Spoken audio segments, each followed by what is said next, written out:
Moi, mä oon Nikolas Linnala, ääniteknikko täällä Fuengirolan päädyssä.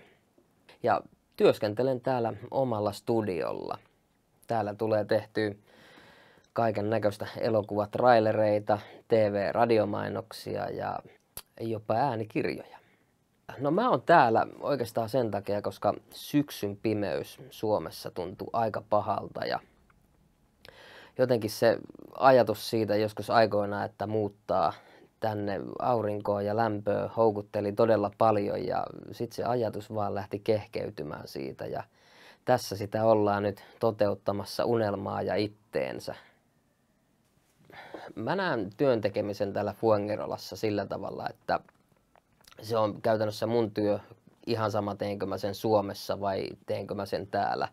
Mä istun täällä pimeässä studiossa käytännössä aamusta, ei nyt ihan iltaa, mutta aika pitkiä päiviä kuitenkin tulee tehtyä, mutta on se sitten, kun täältä lähtee pois ja huomaa ton kaiken valon ja auringon, niin kyllähän siinä tulee vaan semmoinen hyvä fiilis ja hyvä mieli, että tää on ihan oikea juttu, että mä oon valinnut ihan oikein, että mä oon tullut tänne.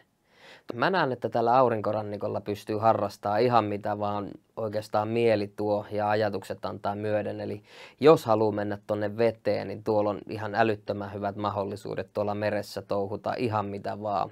Käytännössä mielikuvitus on vaan rajana. Ja itsehän mä käyn tuolla vuorilla vaeltamassa käytännössä kerran viikossa minimi.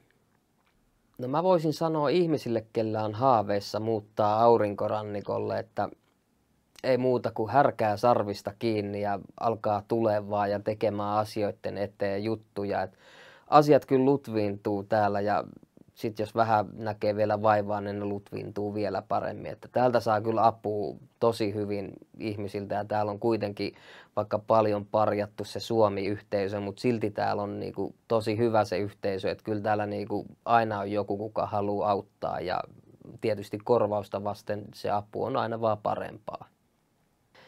Joo, terveisiä kaikille, että täällä pärjää kyllä tosi hyvin ja täällä elämä on helppoa ja vähän semmoinen pieni takakireys on ihmisiltä poissa ja ei muuta kuin tervetuloa kaikille.